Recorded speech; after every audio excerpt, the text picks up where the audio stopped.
హల్లెలూయా, praise Lord. దేవుని నామమునకు మహిమ కలుగును గాక. ఈరోజు మనము పరిశుద్ధ గ్రంథం నుండి యెషయా గ్రంథము 54వ అధ్యాయము 10వ వచనం చూద్దాము. పర్వతములు తొలగులను, మెట్టలు తత్తరిల్లును, నా కృప నిన్ను విడిచిపోదు, సమాధాన విషయమైన నా నిబంధన తొలగిపోదు అని నీ యందు జాలిపడి యెహోవా సెలవిచ్చుచున్నాడు అనేసి ఈ యొక్క వాక్య భాగంలో మనం చూస్తామన్నమాట. ఈ యొక్క వాక్యం ఏం సెలవుస్తున్న, పర్వతములు తొలగిపోయినా కానీ మెట్టలు తత్తరిల్లినా కానీ నా కృప నిన్ను విడిచిపోదు అనేసి దేవుడు వాగ్దానం చేస్తాడు అనమాట.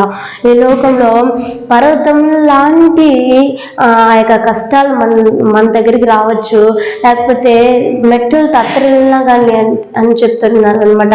మెట్టలు లాంటి ఆ యొక్క శోధనలు మనకు రావచ్చు అనమాట. మనం జయించలేనటువంటి శోధనలు మనకు రావచ్చు. అయితే దేవుడు చెప్తున్నాడు, పర్వతములు తొలగినా కానీ మెట్టలు తత్తరిల్లినా కానీ నా కృప నిన్ను విడిచిపోదు, నా సమాధాన విషయం ఆ యొక్క నిబంధన విడిచి తొలగిపోదు అనేసి దేవుని యొక్క వాక్యం సెలవుస్తుంది అనమాట.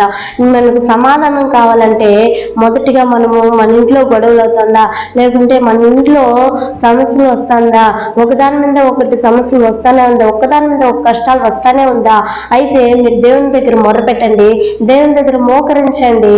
ప్రభువా, నాకు ఆ యొక్క కష్టం నుండి నన్ను విడుదల చేయండి ప్రభువా, నీ యొక్క సమాధానం నాకు దయచేయండి ప్రభువా, నీ సమాధానమే నేను మీకు ఇస్తానని చెప్పినారు కదా ప్రభువా, నీ సమాధానాన్ని మాకు దయచేయండి అనేసి ఎవరెవరైతే ఉదయకాల సమయంలో అడుగుతామో దేవుడు తప్పకుండా మన జీవితంలో దేవుని యొక్క సమాధానాన్ని దేవుడు అనుగ్రహించే దేవుడు అంటున్నాడు అనమాట.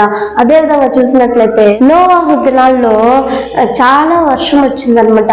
ఆ యొక్క వర్షం వచ్చినప్పుడు భూమి నీళ్లతో జలముతో నిండి ఉండేది అనమాట. అక్కడ జనాలే చాలా మంది, ఒక్కరు కూడా లేకుండా నోవాహు కుటుంబం తప్ప, ఆ 8 మంది తప్ప తర్వాత ఎవరు బ్రతకలేదనమాట. ఎందుకంటే దేవునికి విరోధంగా వాళ్ళు పాపం చేసినందున దేవుని యొక్క ఉగ్రత ఈ యొక్క భూమి మీదకి వచ్చిందనమాట. అయితే నోవాహుకు దేవుని దృష్టి అందు కృప కలిగింది అనేసి దేవుని యొక్క వాక్యంలో చూస్తామన్నమాట. దేవుని దృష్టికి కృప కలగాలంటే దేవునికి ఇష్టంగా మనం జీవించాలి, దేవునికి ప్రియముగా మనం జీవించాలి, దేవునికి విరోధంగా మనం పాపం చేయకూడదు అనమాట. దేవునికి విరోధమైన కార్యాలు మనము చేయకూడదు అనమాట. ఆజ్ఞ అతిక్రమే పాపం అనేసి దేవుని యొక్క వాక్యంలో రాయబడి ఉంటుంది. ఆజ్ఞ అతిక్రమించడం అంటే దేవునికి విరోధంగా కార్యాలు చేయడమే పాపం అనమాట. ఎక్కడో ఏదో పాపం చేస్తే అది కాదు పాపం. చిన్న చిన్న దేవుని యొక్క ఆజ్ఞలను అతిక్రమించడమే పాపం అనేసి దేవుని యొక్క వాక్యంలో చూస్తామన్నమాట. అదేవిధంగా ఈ రోజున మనం చూసినట్లయితే, మొన్న చూసినట్లయితే కేరళ రాష్ట్రంలో ఏం జరిగిందంటే, వయనాడు అనేసి ఒక ప్రాంతంలో ఆ యొక్క వర్షం చాలా పడి 3:30 గంటల సమయంలో ఆ ఒక ఊరే కొట్టుకొని పోయిన సంభవం చూస్తామన్నమాట.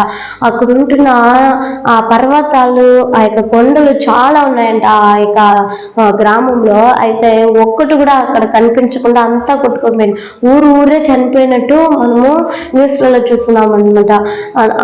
ఆ స్థలంలో చూసినట్లయితే ఎక్కడ చూసినా మరణాలు మనం చూస్తున్నాం అనమాట.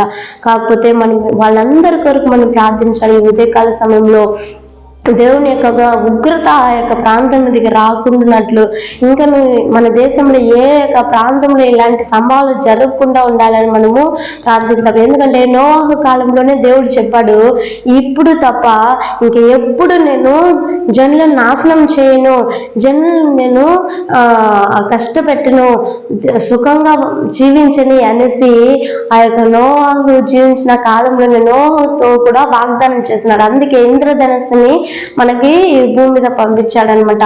ఆకాశంలో ఆ ఇంద్రధనస్సు కనిపించిన వెంటనే వర్షం అనేది ఇక పడదని అర్థం.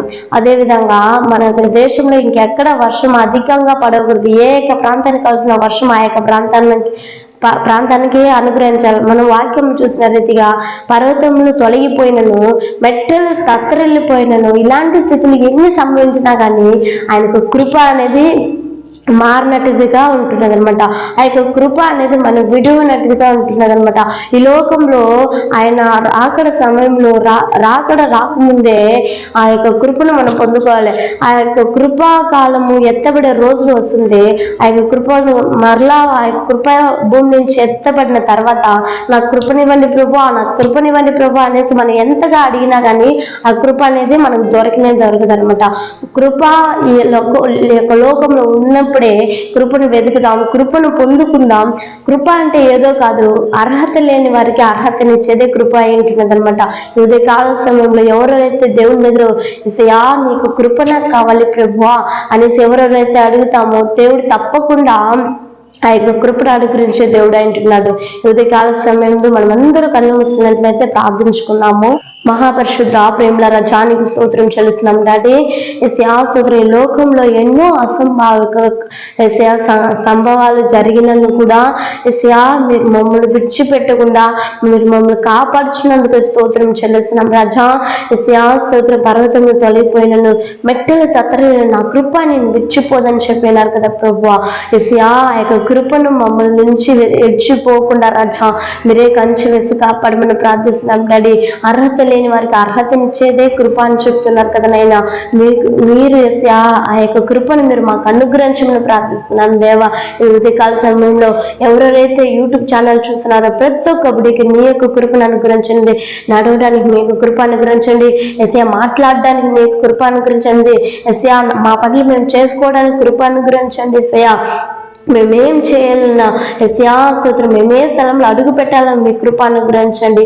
మీ చిత్తానుసారం మేము జీవించడానికి మీ కృప అనుగ్రహించగలరని నమ్ముచు ఎక్కడైతే కష్టంతో ఎస్యా స్తోత్ర పర్వతం లాంటి కష్టాలు మా మీదకి వస్తున్నాయి, మేము దీన్ని జయించలేకపోతున్నాం అని ఎవరెవరైతే ఎస్యా స్తోత్రం ఏడుస్తున్నారో ప్రతి ఒక్క బిడ్డను మీరు ఆదరించే దేవుడు అంటున్నందుకు స్తోత్రం. మీరు సేద తీర్చే దేవుడు అంటున్నందుకు స్తోత్రం. మీరు ఆదరించే దేవుడు అంటున్నందుకు స్తోత్రం. ప్రతి ఒక్క బిడ్డకు మీరు సహాయం చేయగలరని నమ్ముచు స్తుతిగా నా మహిమనీకే చెల్లిస్తే నజరేయుడైన యేసు నామమున పొందుకొని ఉంటున్నాం తండ్రి.